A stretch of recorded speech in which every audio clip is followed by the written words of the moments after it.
നിങ്ങളുടെ ഇഷ്ട പരമ്പരകൾ എക്സ്ക്ലൂസീവായി സൺ നെക്സ്റ്റ് ആപ്പിലൂടെ തികച്ചും ഫ്രീ ആയി. ഇപ്പോഴേ ആപ്പ് ഡൗൺലോഡ് ചെയ്യൂ. ഇനി പറ, ഈ രാത്രി നേരത്തെ ഇങ്ങോട്ട് ഓടിക്കതച്ച് വരാൻ അവിടെ എന്ത് മഹാമാരണം ഉണ്ടായത്? ഞാൻ എന്റെ മുത്തച്ഛനോട് ഓരോ ആവലാദികൾ പറഞ്ഞുകൊണ്ടിരിക്കുന്നതിനിടയ്ക്ക് ആതിര വിളിച്ചു. ശരി, എന്നിട്ട്? അപ്പൊ മുത്തച്ഛനോട് പറഞ്ഞ സങ്കടങ്ങള് ഞാനറിയാതെ അവളോടും പറഞ്ഞു.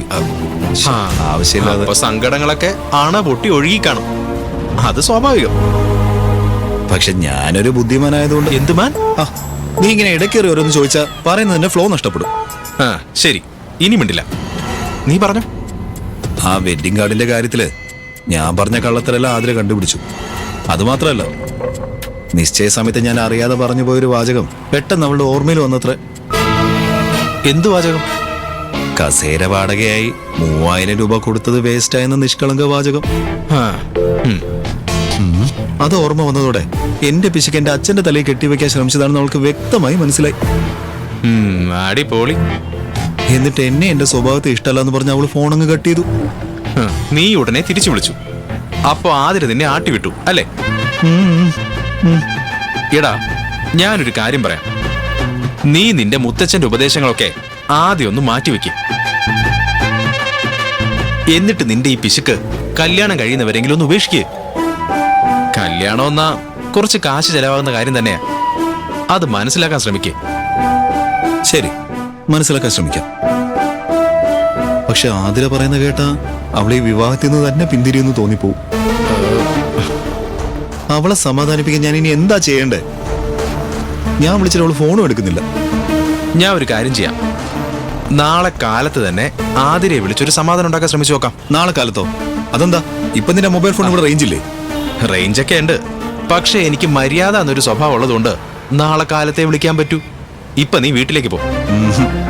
എടാ, ഇക്കാര്യത്തിൽ രണ്ടിലൊന്നും അറിയാതെ ഞാൻ വീട്ടിൽ പോകുന്ന പ്രശ്നമില്ല. ശരി, അപ്പൊ എന്റെ വീട്ടിൽ കിടന്നോ.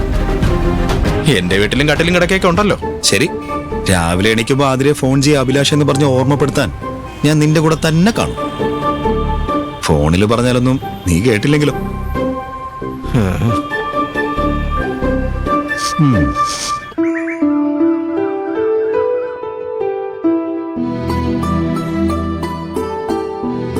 മോളെ, അനഘ എവിടെ? ഈ ബദാം മിൽക്ക് ഹരിക്ക് കൊണ്ട് കൊടുക്കാൻ പറ. ഇങ്ങിതാച്ച, ഞാൻ കൊണ്ടുപോയി കൊടുക്കാം. മോളെ, ഹരി ഉറങ്ങുകയാണെങ്കിൽ വിളിച്ചുണർത്താനൊന്നും നിൽക്കണ്ട. അത് പിന്നെ എനിക്കറിയില്ലേ അച്ഛാ, ഒരു ചാട്ടം ഉണ്ടാവും എന്റെ നേർക്ക്. മനുഷ്യന് ഉറങ്ങാനും സമ്മതിക്കില്ലെന്ന് ചോദിച്ച് ഇത് എത്ര കാലമായി കാണുന്നു. ഉറങ്ങുവാണെങ്കിൽ പതുക്കെ അവിടെ അടച്ചു വെച്ച് ഞാനിങ്ങി പോന്നോളാം. ഒന്ന് പതുക്കെ ചിരിക്കെ, അകത്തേക്ക് കേക്കണ്ട. രാവിലെ തന്നെ TV പൊട്ടിച്ച പ്രശ്നം എടുത്തിടും.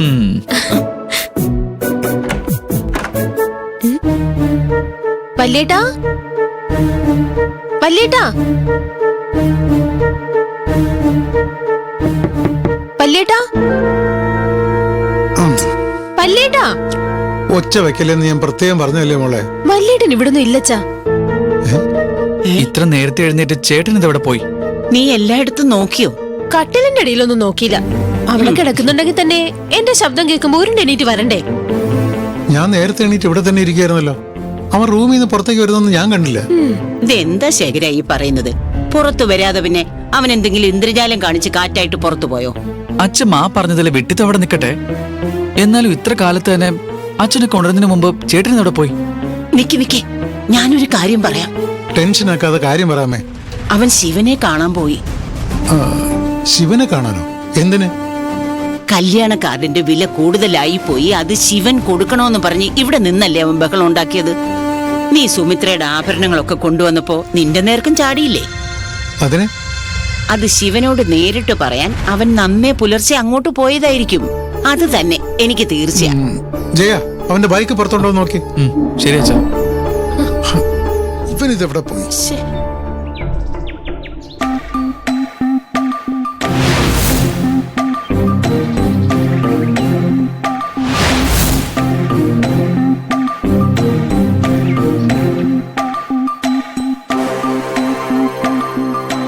ഇല്ലച്ചാ, ചേട്ടന്റെ ബൈക്ക് അവിടെ ഇല്ല. ഞാൻ പറഞ്ഞില്ലേ, അവൻ അവിടെ ചെന്ന് വെളുപ്പാങ്കാലത്ത് തന്നെ ശിവനുമായിട്ട് വഴക്കിടുകയായിരിക്കും. എഴുതാപ്പുറം വായിച്ച് എന്നെ ഇങ്ങനെ തീ തീറ്റിക്കാതമ്മേ. വല്യേട്ടന്റെ സ്വഭാവം വെച്ച് നോക്കുമ്പോ അച്ഛമ്മ പറഞ്ഞതും സത്യവും സാധ്യതയുണ്ടച്ചാ. നീയും തുടങ്ങിയോ? അവനങ്ങനെ ശിവനോട് വഴക്കുണ്ടാക്കാനൊന്നും പോകത്തില്ല. കുറച്ചു നേരം കാത്തു നോക്കാം.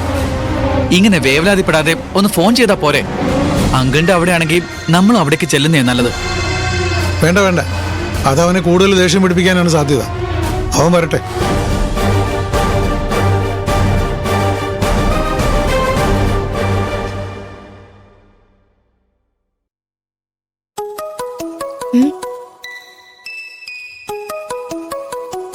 ആഹാ, ചേച്ചിയുടെ ഹരിച്ചേട്ടനാണല്ലോ. റിങ് കേട്ടാൽ ഓടി വന്ന് എടുക്കേണ്ടതാണല്ലോ. ആളെ കാണാനും ഇല്ലല്ലോ. ചേച്ചി, ചേച്ചി, ചേട്ടനാ. എടുക്കല്ലേ ഗോപികേ? ഹരിച്ചേട്ടനാ ചേച്ചി. ആ അറിയാം, എന്നെ വിളിക്കൊന്നും അറിയാം, അതുകൊണ്ട് എടുക്കണ്ടെന്ന് പറഞ്ഞേ. നീ ഫോണിങ് തന്നെ. പിണങ്ങിയോ? ഇത് മോശ ചേച്ചി. പുള്ളിക്കാരൻ രാവിലെ തന്നെ ഒരല്പം പ്രേമം പറയാന്ന് കരുതി വിളിച്ചതായിരിക്കും. അപ്പോഴേക്കും ചേച്ചി കോൾ എടുക്കാതെ ഫോൺ സൈലന്റ് ആക്കി വെച്ചാ ആ പാവം ചേട്ടൻ എന്ത് വിചാരിക്കും? എന്ത് വേണമെങ്കിലും വിചാരിച്ചോട്ടെ, എനിക്കെന്താ? ആ പറഞ്ഞതിലെന്തോ ഒരു ഗൂഢമായ അർത്ഥം ഉണ്ടല്ലോ. ശരിക്കും പിണങ്ങിയതാണോ അതോ ഇതാണോ ചിലരൊക്കെ പറയുന്ന സൗന്ദര്യ പിണക്കം? സൗന്ദര്യപ്പിണക്കൊന്നുമല്ല, നല്ല കട്ട കലിപ്പില്ല. അതുകൊണ്ട് ഇന്ന് പുള്ളിയുടെ ഫോൺ കോളിന് ടോട്ടൽ ബാൻ. ഒരു കോളും എടുക്കില്ല, അങ്ങോട്ട് വിളിക്കേ ഇല്ല. എന്നാലും അതിന് തക്കതായ ഒരു കാരണം ഉണ്ടാവുമല്ലോ അല്ലേ? ഉണ്ടാവുമായിരിക്കും. നീ ഇരുന്ന് പഠിക്ക്. അതായത് എന്നോട് പറഞ്ഞുകൂടാത്ത എന്തോ ഒരു കാര്യമുണ്ട്. ശരി, നടക്കട്ടെ. നിന്റെ സ്വീറ്റ് ഹാർട്ട് ആതിരെ ഫോണിൽ കിട്ടുന്നില്ലല്ലോ. കിട്ടുന്നില്ലേ? ആ അതെ, കിട്ടുന്നില്ല. എന്താ മനസ്സിലായില്ലേ? എല്ലാം മനസ്സിലായി. ഇനിയിപ്പോ എന്താ ചെയ്യാ? ഒന്നുകൂടെ വിളിച്ച് നോക്കിയാലോ? വിളിക്ക്. എനിക്ക് അവളോട് സംസാരിച്ചേ പറ്റൂ.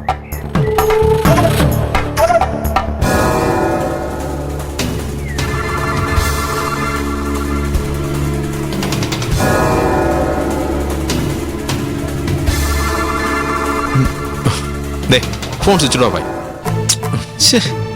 ഇനിയിപ്പോ എന്താ ചെയ്യുന്നത്? നിന്റെ ആതിര ഇപ്പൊ റൈറ്റ് അബൌട്ട് ടേൺ അടിച്ചു എന്ന് ചുരുക്കം. ഇനി നീ എന്നെ പോലെ നിത്യ ബ്രഹ്മചാരി. ഒരു ഒറ്റ ഇടി വെച്ചാലുണ്ടല്ലോ, കരിനാക്ക് വിളിച്ചൊന്നും പറയാതെ. ഞാൻ പറയാതിരുന്ന സത്യമല്ലോ അതാവൂ. നീ പറഞ്ഞത് സത്യാകാതിരിക്കാനുള്ള വഴി നീ തന്നെ ഒന്ന് പറഞ്ഞതാ ചങ്ങാതി. ഇനി അടുത്ത സ്റ്റെപ്പ്, ആതിര മാത്രമാണോ പിണങ്ങിയത് അതോ മൊത്തം കുടുംബം ഗുഡ് ബൈ പറഞ്ഞു എന്നറിയാൻ ഒരു വഴി അന്വേഷിക്കണം. അതിന് നീ തന്നെ ശ്രമിക്കണം. നോക്കാം. ഒരമ്മായിയപ്പൻ ടെസ്റ്റ് എന്ന് വെച്ചാ നീ ആ ശിവനെങ്കിലിനെ വിളിക്കണം.